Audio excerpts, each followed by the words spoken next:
Shalom. Hari ini kita bersama-sama akan merenungkan firman Tuhan dengan tema Simon Petrus. Terambil dari Yohanes pasal yang pertama ayat 42. Demikian bunyi firman Tuhan. Ia membawanya kepada Yesus. Yesus memandang dia dan berkata, "Engkau Simon anak Yohanes, engkau akan dinamakan Kefas," artinya Petrus.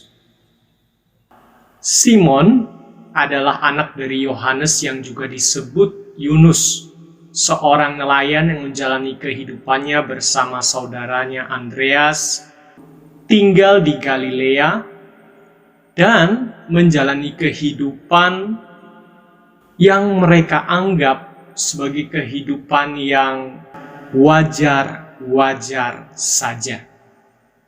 Hingga kemudian Kristus diperkenalkan kepadanya oleh Andreas, saudaranya yang lebih dahulu telah percaya kepada Yesus sebagaimana dicatat dalam Injil Yohanes pasal 1 ayat ke-41 dan 42 tadi. Perjumpaan pertamanya dengan Kristus itu menjadikan hidup Simon yang semula nampak wajar dan baik-baik saja, kemudian terusik dan mulai diubahkan oleh Sang Guru dan Tuhannya, Yesus Kristus. Ia diberi nama Kefas dalam bahasa Aram yang sama artinya dengan Petros atau Petrus, yang berarti batu atau batu karang, sesuai dengan apa yang hendak digenapi oleh Yesus Kristus melalui diri dan kehidupan Simon di kemudian waktu. John MacArthur dalam bukunya 12 Ordinary Men mengisahkan bagaimana Sang Guru Agung itu membentuk murid-muridnya menjadi seperti yang diingininya. Salah satunya adalah Simon Petrus. Simon yang disebutkan MacArthur sebagai seorang yang bermulut sebesar telapak kaki karena suka menyatakan segala sesuatu dengan ceplas-ceplos, kasar, keras kepala, sok tahu, padahal tidak tahu atau tidak mengerti apapun dengan benar itu, yang selalu ingin mendapatkan pengakuan melalui pembuktian diri dengan ucapan-ucapannya yang lantang, spontan, dan berani itu, ketika mengatakan bahwa ia rela memberi nyawanya bagi Kristus, juga tindakannya yang nekat ketika memotong telinga Malkus yang hendak menangkap Yesus Kristus di Getsemani itu, ternyata hanya seorang bermulut besar, penakut, suka menyangkal atau berbohong demi menghindari konsekuensi berat yang tidak dapat ditanggungnya oleh karena Kristus.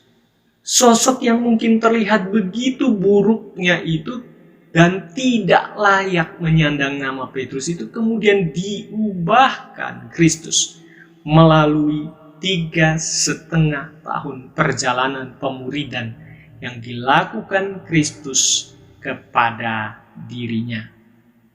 Berbagai momen peristiwa sejak perjumpaan Kristus menjadi bagian yang dipakai Kristus untuk menunjukkan siapa Kristus dan siapa sesungguhnya Simon.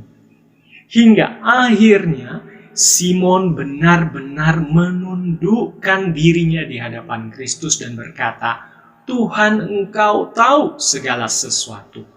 Engkau tahu bahwa aku mengasihi Engkau."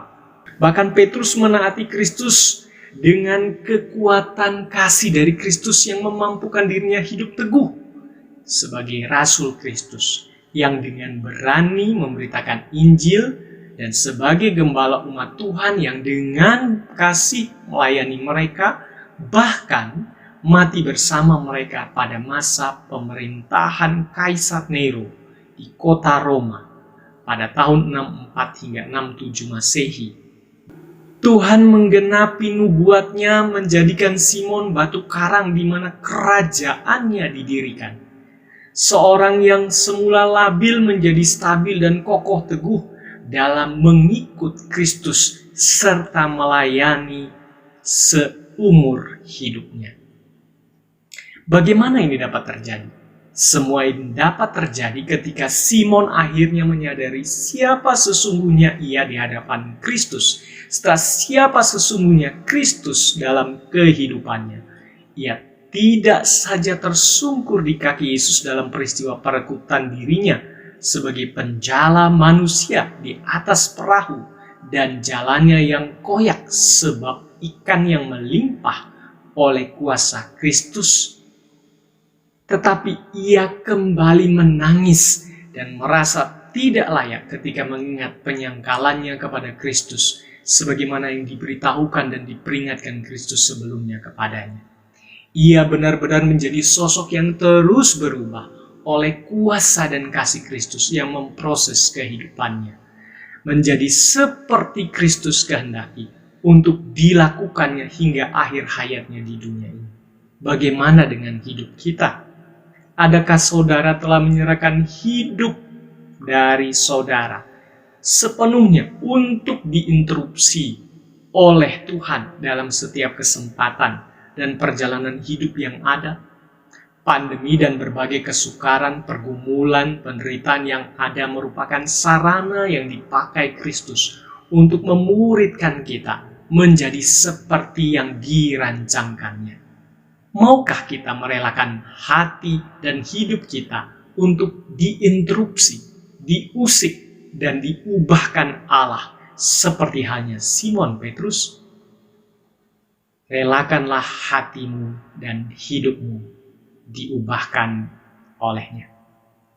Tuhan Yesus kiranya menolong kita menjadi seperti yang dikehendakinya senantiasa hingga kita bersama-sama Dia kelak.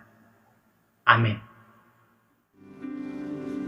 Ikutlah aku seperti ku mengikut Kristus, kerja di ladang Tuhan, penuhi amanat agungnya, perjuangkan dengan sungguh panggilanmu